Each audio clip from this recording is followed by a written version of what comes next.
할렐루야, 반갑습니다. 아, 오늘 마가복음 26번째 시간입니다.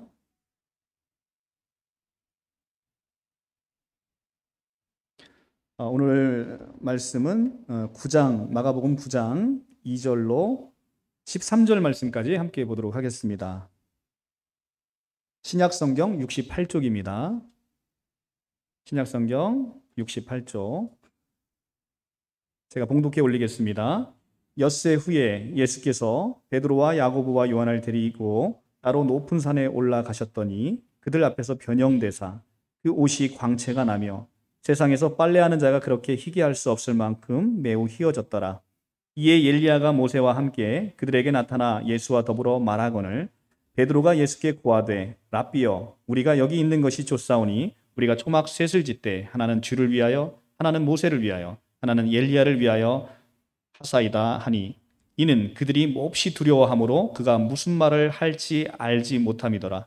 마침 구름이 와서 그들을 덮으며 구름 속에서 소리가 나되 이는 내 사랑하는 아들이니 너희는 그의 말을 들으라 하는지라. 문득 둘러보니 아무도 보이지 아니하고 오직 예수와 자기들 뿐이었더라. 그들이 산에서 내려올 때에 예수께서 경고하시되 인자가 죽은 자 가운데서 살아날 때까지는 본 것을 아무에게도 이르지 말라 하시니 그들이 이 말씀을 마음에 두며 서로 문의하되 죽은 자 가운데서 살아나는 것이 무엇일까 하고 이에 예수께 묻자와 이르되 어찌하여 서기관들이 엘리야가 먼저 와야 하리라 하나이까 이르시되 엘리야가 과연 먼저 와서 모든 것을 회복하거니와 어찌 인자에 대하여 기록하기를 많은 고난을 받고 멸시를 당하리라 하였느냐. 그러나 내가 너희에게 이르노니 엘리야가 왔을 때 기록된 바와 같이 사람들이 함부로 대우하였느니라 하시니라. 아멘. 오늘의 이 말씀은 여러분들이 복음서에서 굉장히 유명한 말씀으로 여러 번 들어보셨을 겁니다. 변화산 사건이라고 우리가 흔히 알고 있는 본문인데요. 오늘의 본문은 마가복음의 큰 서사적인 흐름 안에서 여러분들이 이해를 했으면 좋겠습니다. 전 시간부터 우리가 계속해서 봤던 게 뭐죠? 예수님께서 바리새인과 헤롯의 누룩을 주의하라 라고 말씀하시면서 제자들에게 이 바리새인들의 완악함, 이 포로시스라는 완악함이 제자들에게 옮겨붙는 것을 주의하라고 말씀을 하시는 가운데 제자들이 계속해서 예수가 누군지를 알아보지 못하는 어리석음을 계속해서 범하고 있다는 것입니다. 그래서 8장 18절에 너희가 눈이 있어도 보지 못하고 귀가 있어도 듣지 못하느냐라고 예수께서 제자들을 엄하게 꾸중하고 계시는 것이죠. 그 문맥 아래서 예수께서는 이 제자들이 보지 못하고 듣지 못하는 것을 어여삐 여기셔서 벳사다에 가서 제일 먼저 뭐를 하시죠? 맹인을 고치시는 사건이 나타나게 되는 것입니다.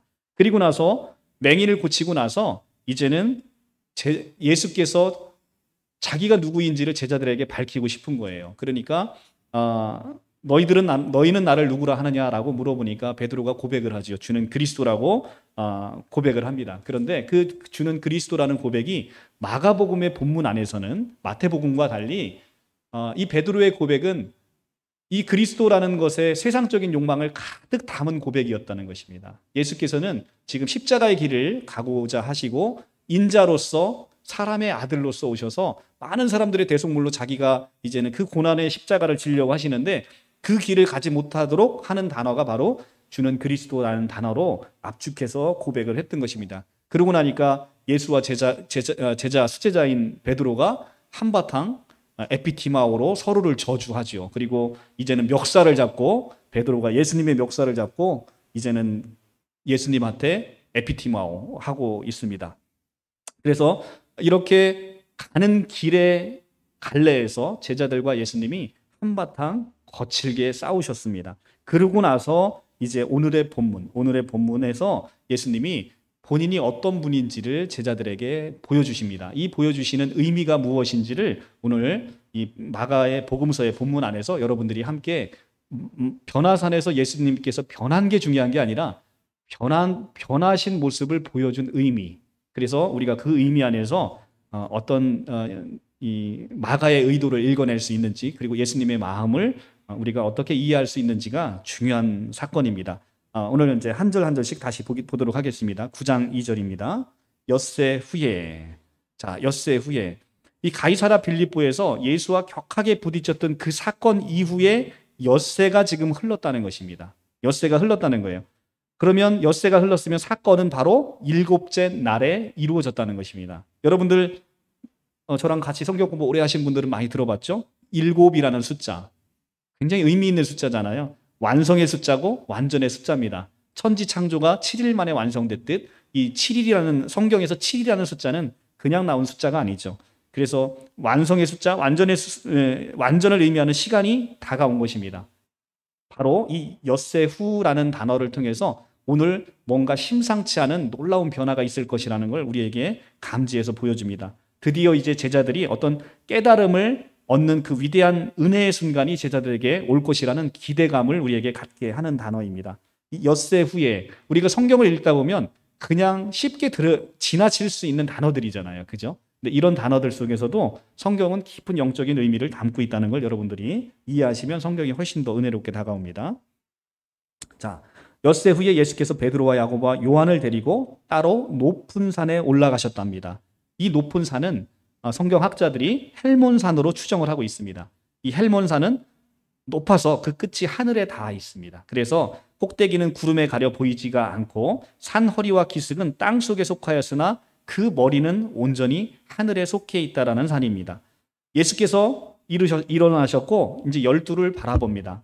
3명을 선택하셨지만 12를 먼저 바라봅니다. 눈빛이 하나하나 당신의 제자들에게 부딪히는데 이 제자들은 바로 직전에 예수님과 가는 길의 논쟁을 통해서 관계가 불편해 있습니다. 그러니까 예수님이 눈이 마주칠 때 전부 다 시선을 회피했을 거예요. 그렇죠? 여러분들도 제 눈을 이렇게 마주칠 때 시선을 회피하시는 분들 가끔 있으시잖아요. 그죠? 그렇게 예수님께서 바라보셨는데 제자들도 슬금슬금 눈빛을 피했을 것입니다. 그리고 나서 마침내 베드로와 야고보와 요한에게 시선이 꽂혀 있을 거예요. 베드로는 아마도 바로 직전에 예수님의 멱살까지 잡아서 싸운지라 예수님하고 지금도 아직도 이 흥분이 가라앉지 않은 그런 상태였을 겁니다. 그런 베드로를 지금 예수께서는 품어 안으시고 다시 이들을 따로 데리고 산으로 올라가십니다. 산에 올라가자 벼랑간 당신의 주변에 강렬한 빛과 그 빛을 품어 안은 뭉게구름이 심하게 요동을 쳤습니다. 당신의 모습이 불에 타듯 그렇게 밝아졌습니다. 하지만 당신은 그 불에 타지 않고 섬광처럼 그러나 계속해서 그 빛을 발하고 있습니다. 눈이 부신 그 형상을 그리면 하얀 뭉게구름이 뽀얗게 색을 입히면서 나타나고 있는 이런 서사적인 마가복음의 그런 느낌들, 환상들을 여러분들이 머릿속에 그리시면서 보시면 좋을 것 같습니다. 그 옷이 광채가 나며 세상에 빨래하는 자가 그렇게 희게 할 수 없을 만큼 매우 희어졌다라고 얘기를 합니다. 여기서 우리가 주의 깊게 봐야 되는 단어는 바로 희어졌다는 겁니다. 매우 희어졌다. 이 흰색이라는 것은 종말론적 변화에서 굉장히 중요한 의미를 갖고 있는 색깔입니다. 예수께서 우리가 우리의 많은 죄, 우리가 주홍같이 붉은 죄를 예수께서 예수의 보혈로 깨끗하게 씻어서 이제는 우리는 흰 옷을 입은 사람들이 되는 것입니다. 그래서 요한계시록에 가면 종말론적인 마지막 구원받은 자들이 입은 옷이 무슨 옷이죠? 바로 흰 옷입니다. 흰 옷. 흰 옷 입은 자들이 나타나는 것이, 그래서 이 종말론적으로 나타나는 색깔이 바로 흰 옷이기 때문에 여기서의 본문에서의 흰 옷이 휘어졌다라는 것은 굉장히 중요한 의미가 있다라는 것입니다. 우리가 요한계시록에서 몇 절만 한번 이 흰 옷에 대한 부분을 한번 보고 가도록 하겠습니다. 성경 맨 끝에, 자, 성경을 보시면 맨 끝에 요한계시록이 있습니다. 요한계시록 페이지 수로 403쪽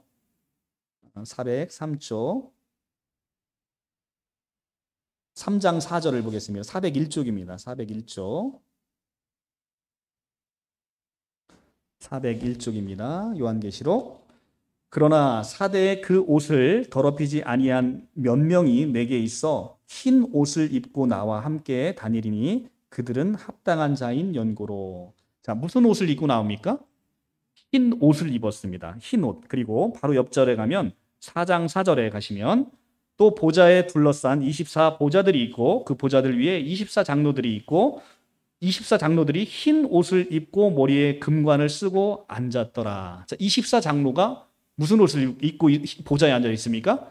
흰 옷을 입었어요. 이렇게 흰 옷, 24장로는 구약의 12과 신약의 12, 둘이 합친 24명의 장로, 바로 구원받은 모든 그리스도인을 예표하고 있는 단어가 바로 24장로예요. 그러니까 교회 공동체입니다. 교회 공동체가 지금 어떤 옷을 입고 있는 거예요? 하늘나라에서 바로 흰 옷을 입고 있는 것입니다.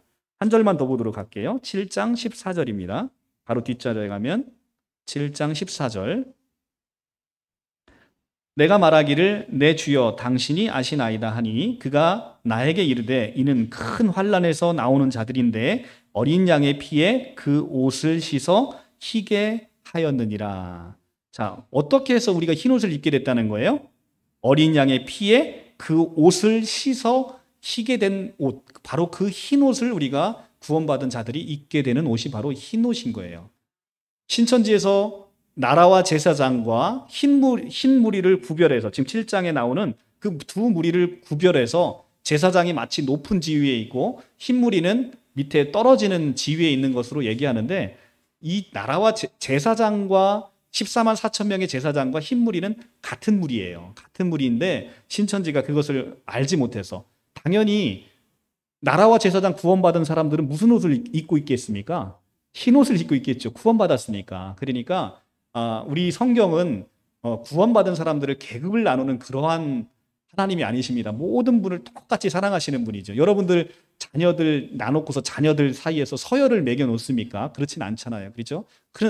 서열을 매겨서 큰 아들은 뭐 엄청나게 뭔가를 해주고 작은 아들은 못 해주고, 지금 그러다가는 큰일 납니다.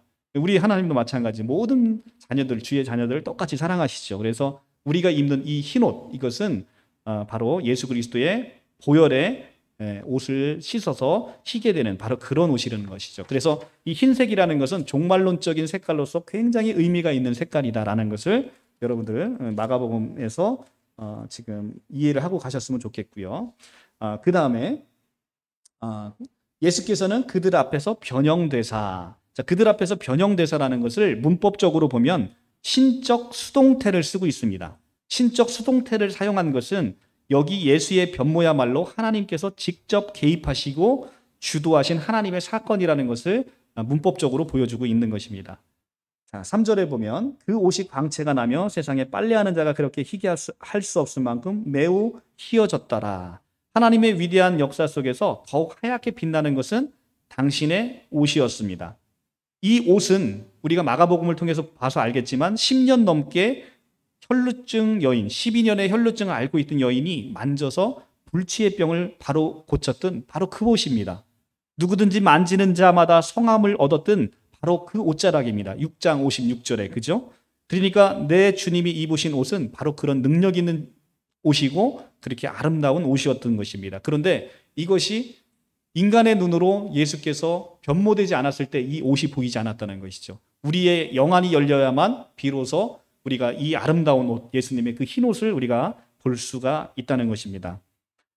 후에 마태와 누가는 이 빛나는 것이, 여기 마가복음에서는 빛나는 게 지금 뭐라고 얘기합니까? 예수님의 옷이라고 얘기를 합니다. 그런데 후에 쓰여진 마태복음과 누가복음에서는 빛나는 것이 예수의 옷이 아니라 예수의 얼굴이었다라고 그렇게 얘기를 합니다. 그렇기 때문에 마가에 있어서는 예수의 옷이 빛났다라고 얘기하는 것은 옷에 아주 특별한 의미를 마가가 지금 부여하고 있다는 것을 우리가 알 수가 있습니다.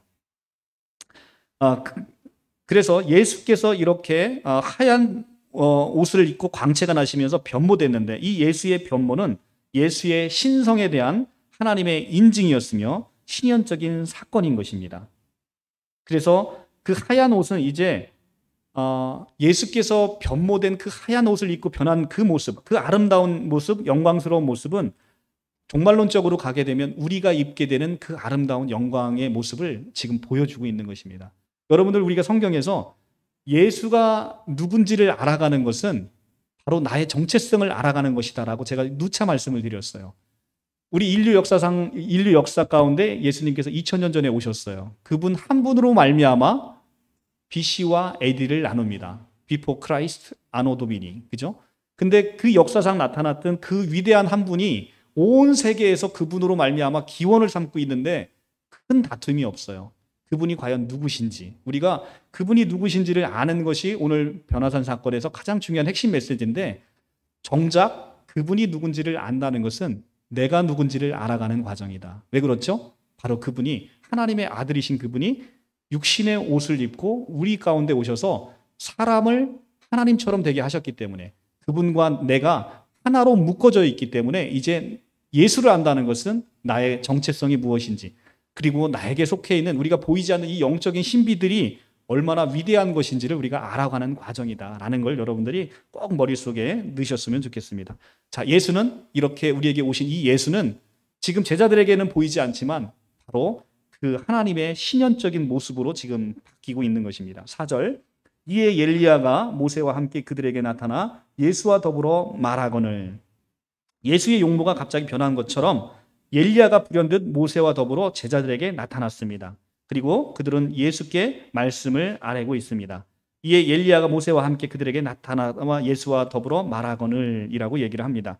구름 밑 아래 베드로와 야고보와 요한이 있고, 구름 위 저쪽에는 예수와 엘리야와 모세가 있는 것입니다. 모세도 일찍이 하나님의 산에 올랐던 적이 있습니다. 출애굽기 3장 1절에 나오는데요. 마찬가지 우리 엘리야도 생전에 하나님의 산에 섰었습니다. 열왕기상 19장 11절 12절에 나오는데, 이렇게 모세도 엘리야도 그 산에서 여호와 하나님을 배움는 불후의 경험을 이미 했던 사람들입니다. 오늘 이 모세와 엘리야처럼 세 제자 베드로와 야고보와 요한은 바로 그 체험을 오늘 하게 되는 것입니다. 그리고 이 모세와 엘리야는 모두 죽지 않고 하늘로 승천했다라고 합니다. 우리가 통상 하늘로 죽지 않고 올라간 사람 에녹과 엘리야를 얘기하는데, 사실은 모세 승천기라는 것과 요세푸스의 기록에 의하면 모세도 죽지 않았다라고 사람들은 그렇게 기록하고 믿고 있습니다. 이렇게 죽지 않고 하늘에 오른 모세와 엘리야, 이들은 생전에 하나님을 배웠던 그런 산으로 순식간에 내려온 것입니다. 그렇기 때문에 이 산의 마가의 이 세계 안에서 지금 이 산이라는 것은 굉장히 중요한 의미를 담고 있습니다. 기원의 장소이기도 하고 하나님과 만나는 바로 그런 장소입니다. 지금 엘리야와 모세가 예표하고 있는 건 뭡니까? 엘리야는 예언을 대표하는 사람입니다. 그리고 모세는 율법을 대표하는 사람입니다.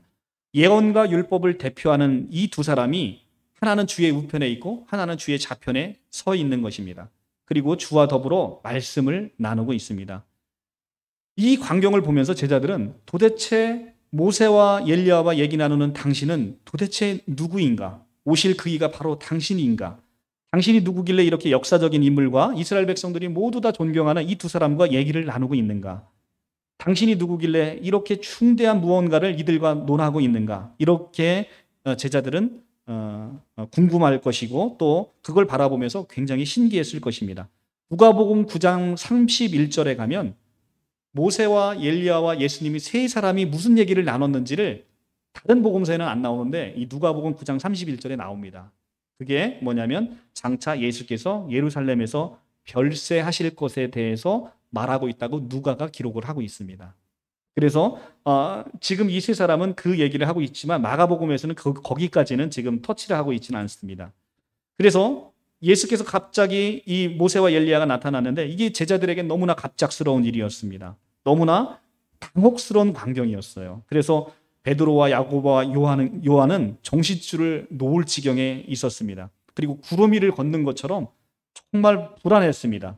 구름이 머릿속에 가득 차듯 심지어 어지럽고 현기증마저 도는 그런 지경에 빠져 있는 것입니다. 그리고 구름 속에 늘 나타났던 예수님께서 우리가 밤에 제자들이 항해를 할 때 나타났던 예수님을 보고 뭐라고 소리 질렀습니까?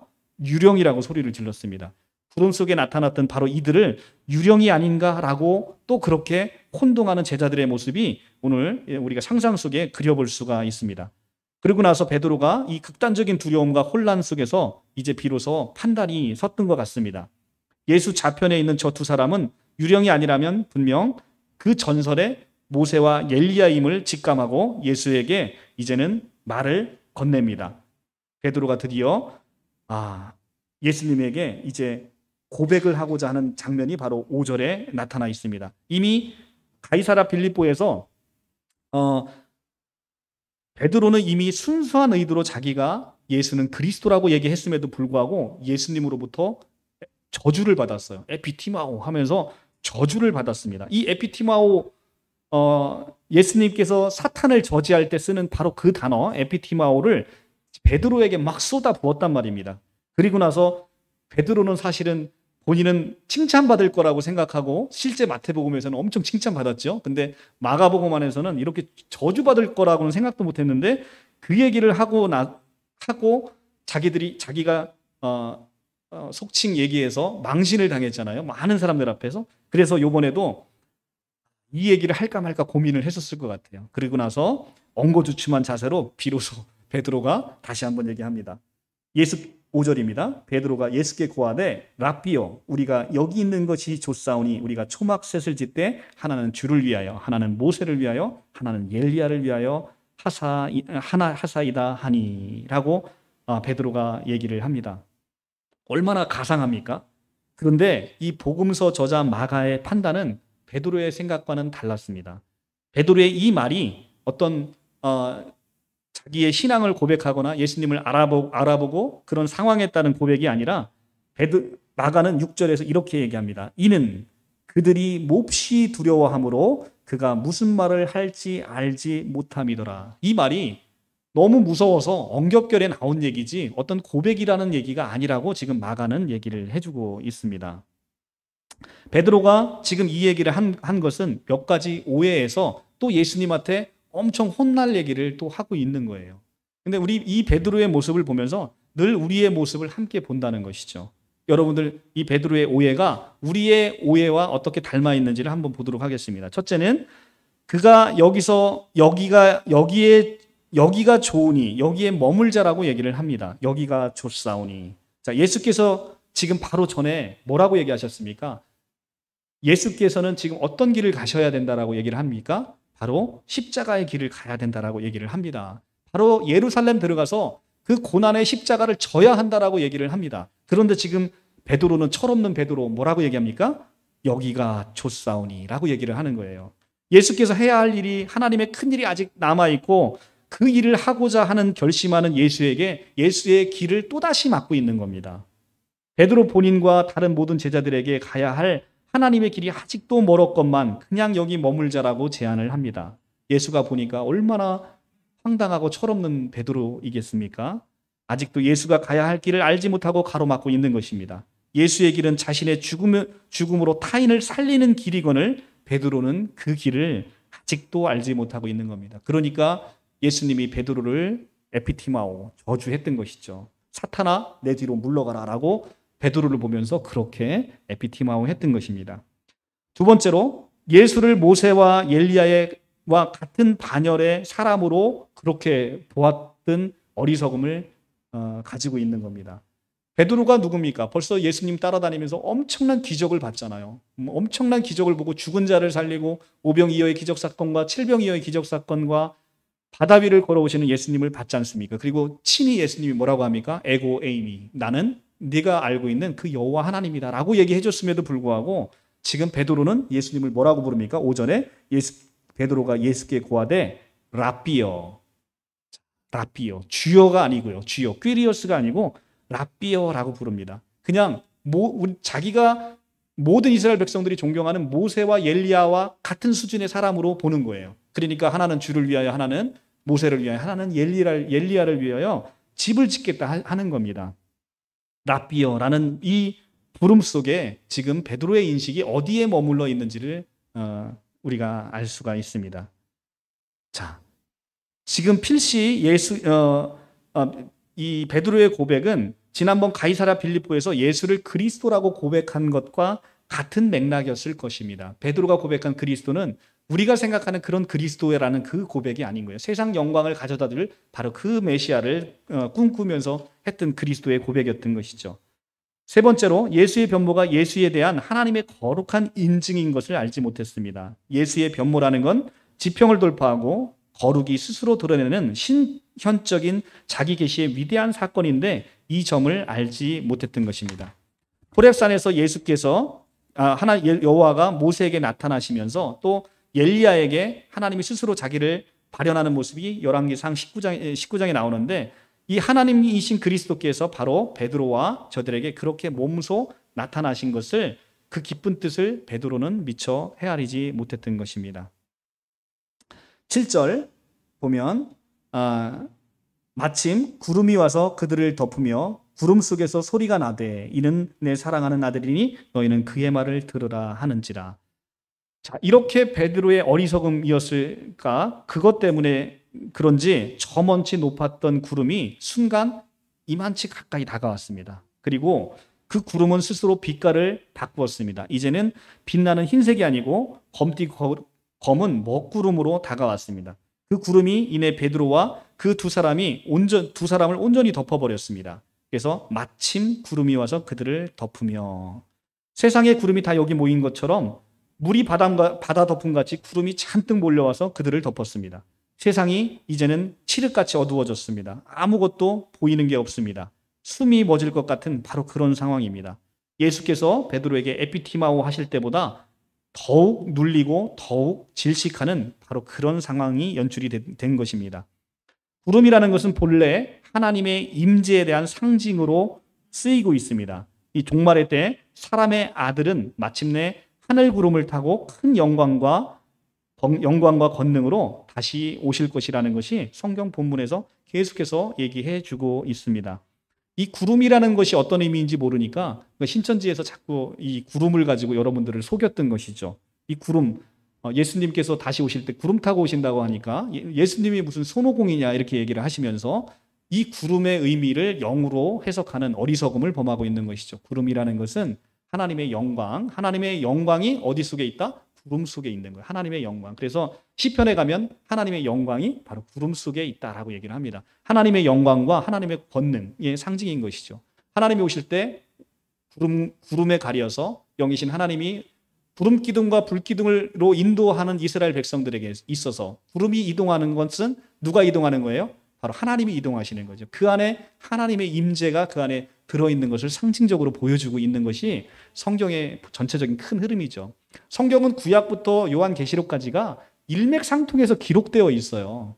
그럼에도 불구하고 구약에 있는 구름의 의미와 신약에 있는 구름의 의미를 그렇게 엉뚱하게 해석해서 하는 것은 성경의 전체적인 큰 흐름에 맞지 않지요. 그렇기 때문에 구약부터 나타나는 모든 구름, 그렇죠? 그리고 이 구름에 나타나는 그런 의미는 바로 하나님의 임재와 영광을 상징하는 것이다. 그래서 다시 오실 예수님께서 구름 타고 오신다는 건 어떻게 오신다는 거예요? 실제 구름을 타고 오신다는 게 아니라 구름을 타고 오신다는 건 하나님이 큰 권능과 큰 영광 가운데 다시 오신다라는 얘기인 거예요. 그래서 다시 오실 예수 그리스도, 이제 심판주로 오시기 때문에 그렇게 큰 영광과 권능을 가지고 오시는 것 너무나 당연하지 않습니까? 예, 그런 모습으로 우리에게 오신다는 것입니다.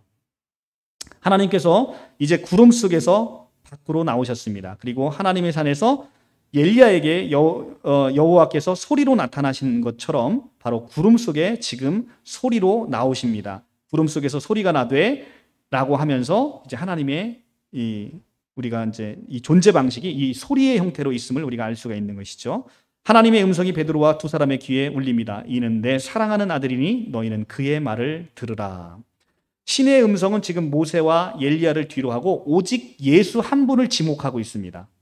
자, 한번 보세요. 이스라엘 백성들은 모세, 엘리야 하면 엄청난 거예요. 율법의 대표자이고 예언의 대표자이잖아요.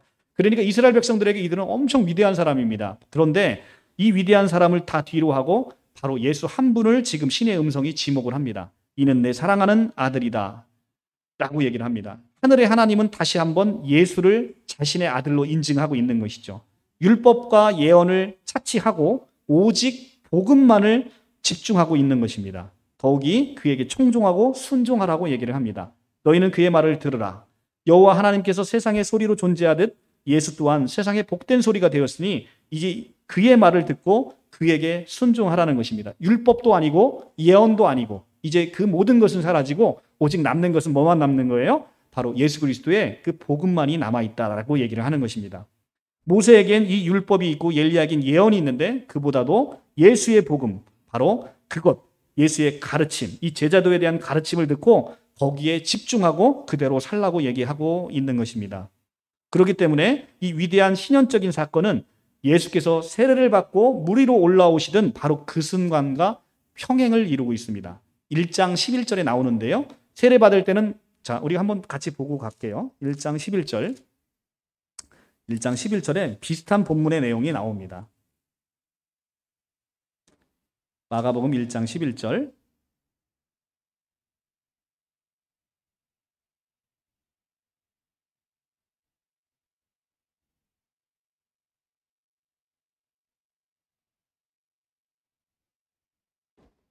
하늘로부터 소리가 나기를 너는 내 사랑하는 아들이라 내가 너를 기뻐하노라 하시니라. 자, 이게 9절부터 한번 읽어보겠습니다. 그때 예수께서 갈릴리 나사렛으로부터 와서 요단강에서 요한에게 세례를 받으시고 곧 물에서 올라오실새 하늘이 갈라짐과 성령이 비둘기같이 자기에게 내려오심을 보시더니 하늘로부터 소리가 나서 나기를 너는 내 사랑하는 아들이라 내가 너를 기뻐하노라 하시니라.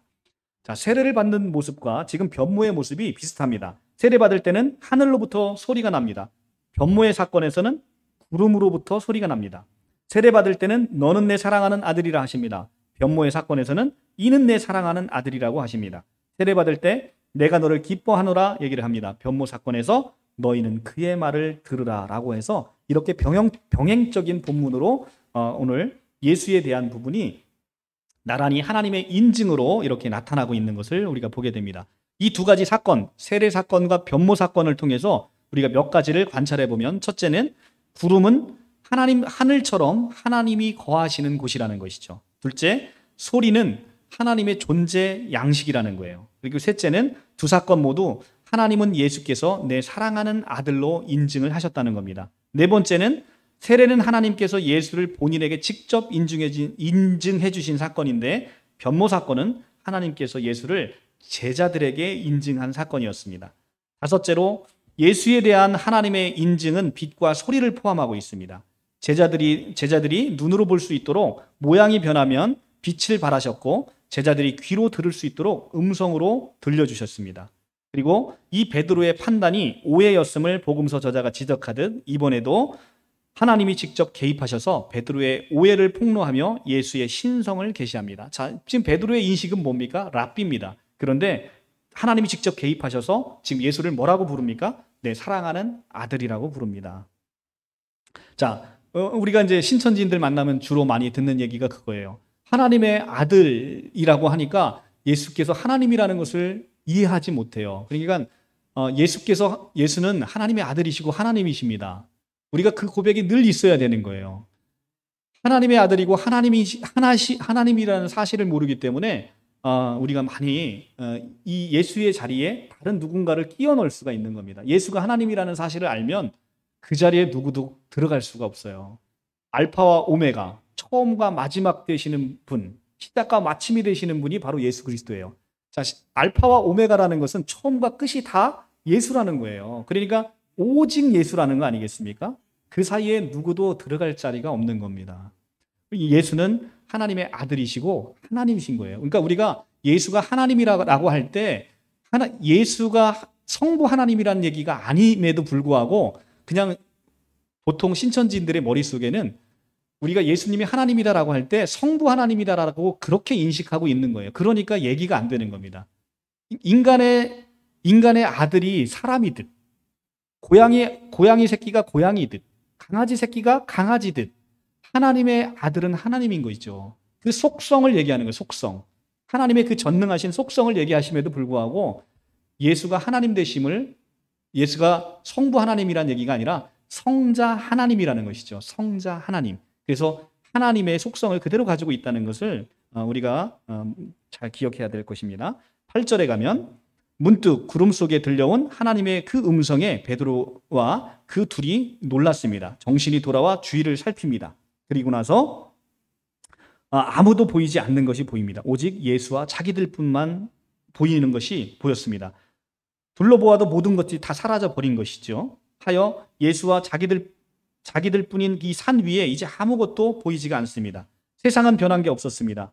그래서 제자들은 생각합니다. 이게 단지 꿈이었을까? 아니면 백주제낮에 우리가 환영이라도 본 것일까? 그렇다면 엘리야와 모세가 예수와 말씀을 나누던 그 또렷한 말소리는 도대체 무엇일까? 제자들은 몹시 혼란에 빠지고 있습니다. 그리고 갑자기 나타나듯 서둘러 떠나서 그렇게 후련히 사라져버린 그 엘리야와 모세, 대체로 어디 간 것일까? 굉장히 지금 풀리지 않는 의문들로 머릿속이 굉장히 복잡해 있는 그런 상태입니다. 그런 상태에서 예수께서는 지금 하산을 재촉하십니다.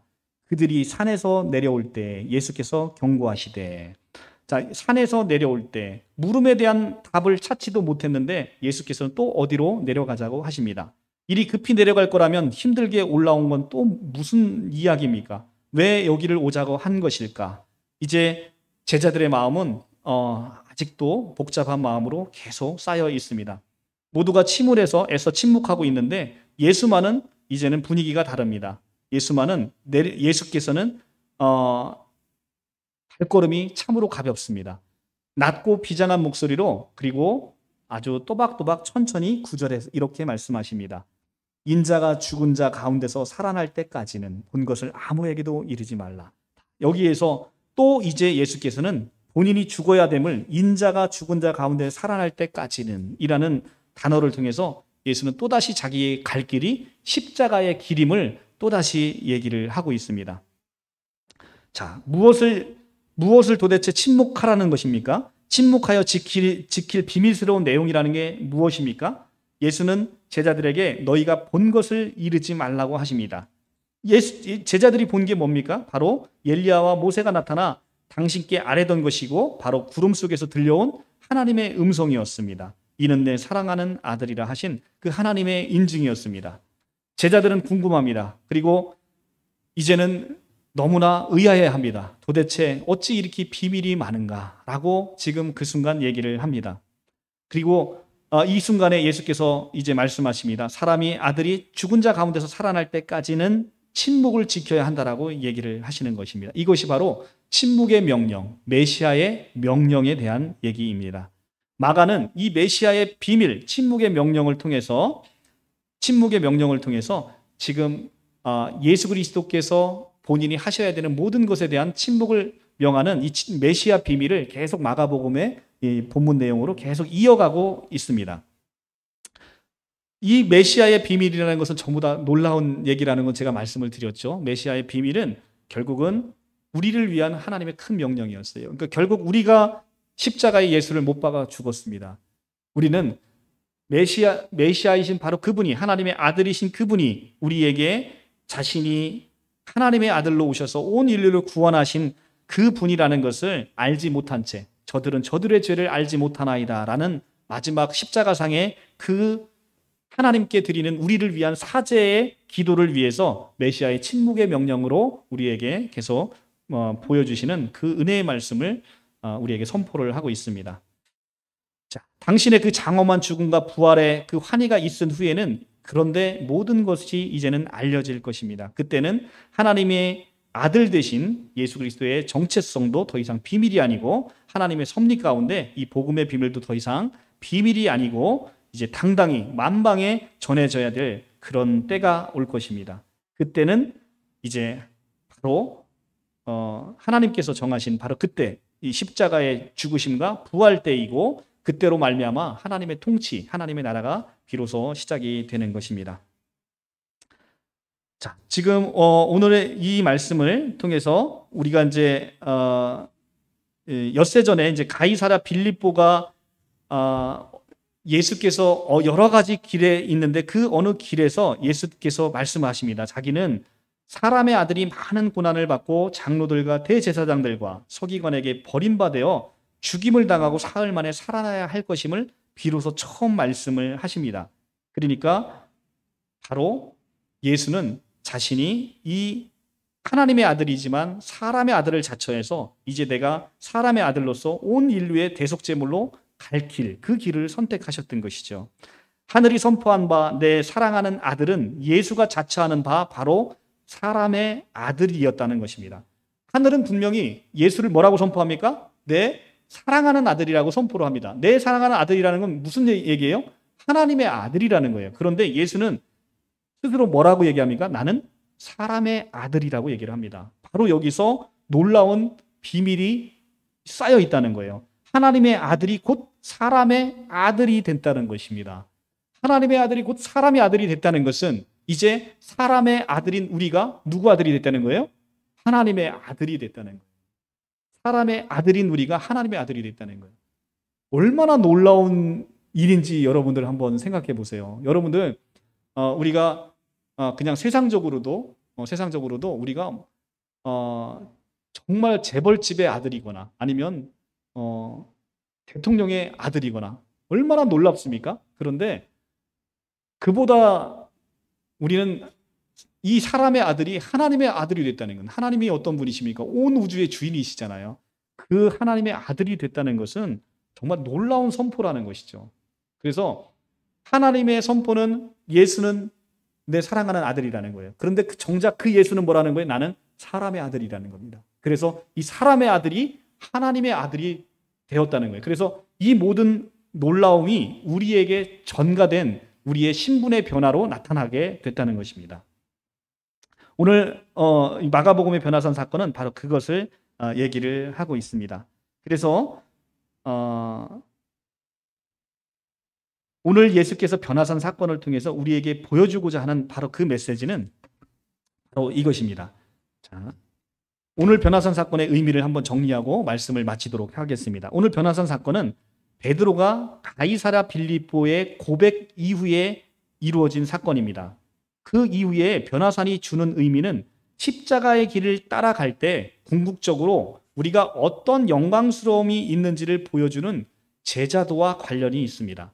자, 그러니까 예수께서는 자기가 죽으러 간다 얘기를 합니다. 제자들은 그 길을 못 가게 막습니다. 그리고 제자들은 그 길을 따라오라는 예수가 어떻게 보면 밉습니다. 미운 그 예수이지만 스승이기 때문에 그 길을 따라갈 수밖에 없습니다. 그러니까 너희들이 나를 따라오지만 너희들의 길은 얼마나 영광스러운 길인지를 오늘 이 변화산 사건을 통해서 변화된 예수님을 보여줌으로 말미암아 너희가 나를 따라오는 길이 얼마나 영광된 길인지를 보여주고 있는 거예요. 오늘 말씀은 변화산의 어떤 신기한 해프닝으로 소개하고 있는 것이 아니라 예수님이 제자들에게 보여주고 싶었던 주님의 고난과 바로 그 부활에 참여할 때 주어질 영광스러움이 무엇인지 그것을 제자들에게 알려주고 싶었던 것입니다. 그것이 바로 오늘 말씀의 핵심 주제이고 목적입니다. 마가는 예수님의 영광스러운 모습만을 보여주는 것이 아니라 앞으로 있을 십자가 순환을 재차 예고함으로써 예수께서 이 세상의 영광을 얻으려 함이 아니라 고난과 멸시 그리고 죽음에 이르기까지 자신을 낮추어 종으로 봉사하고 계시다라는 메시아 신분과 사역의 본질도 확실히 드러내 보이고 있습니다. 한편 예수께서 신령한 모습으로 변화된 변화산 위에 모세와 엘리야가 나타났다는 사실은 구약의 율법과 선지자의 예언이 예수님으로 말미암아 모두 성취되었다는 것을 의미하는 것입니다. 즉 예수께서 모세 율법과 선지자의 예언을 완전케 하기 위해 이 땅에 오신 메시아라는 것입니다. 아울러 모세와 엘리야의 변화산 출현은 바로 예수님을 구약시대의 위대한 인물의 환생으로 오해하고 있었던 제자들의 잘못된 생각을 바로잡기 위한 것이기도 했습니다. 그 당시 제자들은 열애 동안 주님과 함께 했지요. 그런데 예수님의 진짜 모습을 본 적이 없습니다. 하나님의 아들로서 진짜 영광스러운 예수님의 모습이 예수님의 모습에 아무 생각 없이 변화산에 올라갔던 제자들은 이 놀라운 사건으로 말미암아 이제는 예수님의 실제 모습을 보고 그 영광스러운 모습을 보게 되는 것입니다. 결국 하나님께서는 그 시간, 그 변화산 사건을 통해서 그런 경험이 아니면 결코 이해하기 어려운, 결코 받아들일 수 없는 인류 역사의 어느 한 시점에 나타난 바로 이 예수라는 인물이 바로 하나님의 아들이고 예수가 메시아고 예수가 곧 하나님이라는 제자들이 미처 깨닫지 못하고 알지 못하고 보아도 보지 못하는 이 놀라움을 직접 깨닫게 하시는 것입니다. 그래서 이것을 변화된 모습을 제자들에게 보여주고 있는 것이죠. 예수에 대하여 수없이 우리가 많은 것을 들어 알지만 그분이 하나님이심을 믿지 못하는 자들이 한국 교회 내에서도 얼마나 많은지 참으로 안타까운 일입니다. 예수께서 하나님이신지를 모르고 신앙생활 하시는 분이 너무나 많습니다. 우리 안에 바로 이 변화산이 존재해야 되는 이유인 것입니다. 우리가 매일 하루의 일상 가운데 이 변화산이 늘 존재해야 된다는 것입니다. 우리의 삶의 출발점은 끊임없이 하나님을 대면하는 변화산으로부터 출발해야 된다는 것입니다. 예수님에 대한 올바른 정체성을 우리가 인식할 때 우리의 믿음이 비로소 시작이 된다는 것입니다. 예수가 하나님이라는 그 경험, 이 경험 없이는 산 밑으로 내려갈 수도 없는 것입니다. 우리는 바로 이 예수의 본질, 예수가 하나님 되심을 고백할 때 우리가 한없는 은혜를 받게 돼 있어요. 저도 한 20년 넘게 예수가 하나님인지를 모르고 살았습니다. 그런데 예수가 하나님이라는 사실을 아는 순간부터 믿음이, 성경이 보이기 시작하고 이제는 그 성경 안에서 누려지는 큰 은혜를 발견하게 되는 것입니다. 예수께서 너희가 눈이 있어도 보지 못하고 귀가 있어도 듣지 못하느냐며 격하게 흥분하신 8장 18절 이후에 벳세다 맹인을 고치십니다. 그리고 이제 직접 눈이 있어도 보지 못하는 제자들에게 자신이 누구신지 직접 변모된 모습으로 계시하여 보여주고 있는 것입니다. 나는 진정 예수를 하나님으로 믿고 의지하며 그 고난의 십자가의 길을 가고자 하고 있습니까? 지금 마가는 길 위에서 우리에게 어느 길로 갈 것인지 물으면서 십자가의 길을 궁극적으로 우리에게 가도록 하면서 이것이 얼마나 영광스럽게 우리를 변하게 하는 모습인지를, 그 십자가의 길이 얼마나 영광의 길인지를 우리에게 보여주고 있는 대목이 변화산 사건의 의미라는 것입니다. 마지막으로 우리가 영국의 옥스퍼드와 캠브리지 대학에서 신학을 가르쳤던 톰 라이트 교수가 이 변화산 사건과 십자가의 연관성을 어떻게 설명하는지 이것을 하나만 보고 마치도록 하겠습니다. 이 톰 라이트 교수가 한 얘기는 변화산 사건과 십자가 사건 중 하나를 묵상하고 싶다면 다른 한 사건을 반드시 염두에 둬야 된다라고 얘기를 합니다. 그것은 이 변화산 사건에서 예수님은 영광을 받으시죠. 그런데 저 십자가에서 우리 예수님은 예루살렘 밖의 언덕에서 수치를 당하십니다. 다시 여기 변화산에서는 예수님의 옷은 하얗게 빛나지만 거기 십자가에서 예수님의 옷은 벗겨지고 병사들에 의해 찢겨지고 제비 뽑아 나눠 가져집니다. 여기 변화산에서는 예수님의 양옆에는 율법과 예언을 대표하는 이스라엘의 가장 위대한 영웅인 모세와 엘리야가 있습니다. 그런데 거기 십자가에는 예수님의 양옆에는 흉악한 강도 2명이 있습니다. 여기에 변화산에는 밝은 빛과 광채가 지금 이 변화산의 사건의 현장에 드리우지만 거기 십자가에서는 땅에 어둠이 임하게 됩니다.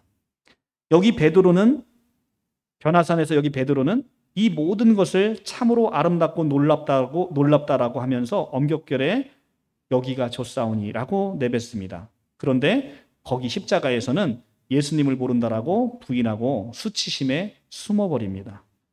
여기 변화산에서는 하나님이 직접 이는 내 사랑하는 아들이라고 말씀하시지만 거기 십자가에서는 이방인 병사들이 놀라서 이 사람은 진실로 하나님의 아들이었다라고 말하고 있습니다. 이렇게 십자가의 길과 변화산 영광의 길은 서로 연결되어 있다는 것입니다. 우리 톰 라이트 교수가 말하는 바로 거기는 이 십자가의 어둠만을 보면 절대 그 길을 따라갈 수 없다는 거예요. 그래서 십자가의 길의 어둠만 볼 것이 아니라 지금 변화산의 영광의 모습, 이 영광스러운 변화산을 봐야 우리가 십자가의 고난의 길을 함께 따라갈 수가 있다는 것입니다. 변화산 사건은 바로 그 변화산 사건의 영광스러움은 일장춘몽의 사건이 아니라 우리가 십자가의 길을 선택해서 따라갈 때 우리에게 이미 주어진 현실이라는 사실을 꼭 기억해야 하는 것입니다. 베드로가 여기가 좆사온이라고 그곳에서 고백했듯이 이미 우리가 여기가 좆사온이라는 것을 우리에게 선물로 주셨다는 거예요. 그 길을 십자가의 길로 들어갈 때 그 길이 나오게 된다는 것입니다.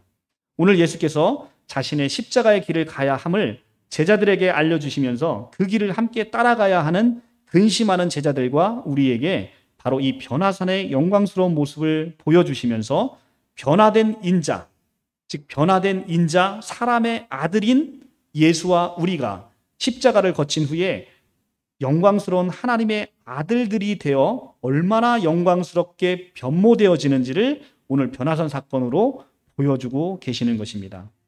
우리에게 있을 결국은 얼마나 아름다운지가 오늘 변화산 사건이 우리에게 보여주고 있다는 것입니다. 로마서 8장 18절 생각컨대 현재의 고난은 장차 우리에게 나타날 영광과 비교할 수 없도다 라는 사도 바울이 말한 바로 그 영광을 예수께서 오늘 변화산 사건을 통해서 맛배기로 우리에게 보여주신 것입니다. 예수께서 변모된 그 영광의 흰옷은 예수만이 입는 옷이 아니라 바로 모든 구원받은 우리가 입는 영광스러운 옷이라는 겁니다. 사랑하는 성도 여러분, 우리 모두는 이렇게 모두 영광스럽게 이미 변해 있습니다. 우리의 아름다운 결국을 바라보시면서 오늘 우리 삶에 지워진 무거운 십자가의 무게가 있다면 그 영광스러움을 생각하시면서 잘 견뎌내시고 승리하시는 우리 성도님들이 다 되기를 간절히 바랍니다. 기도하겠습니다.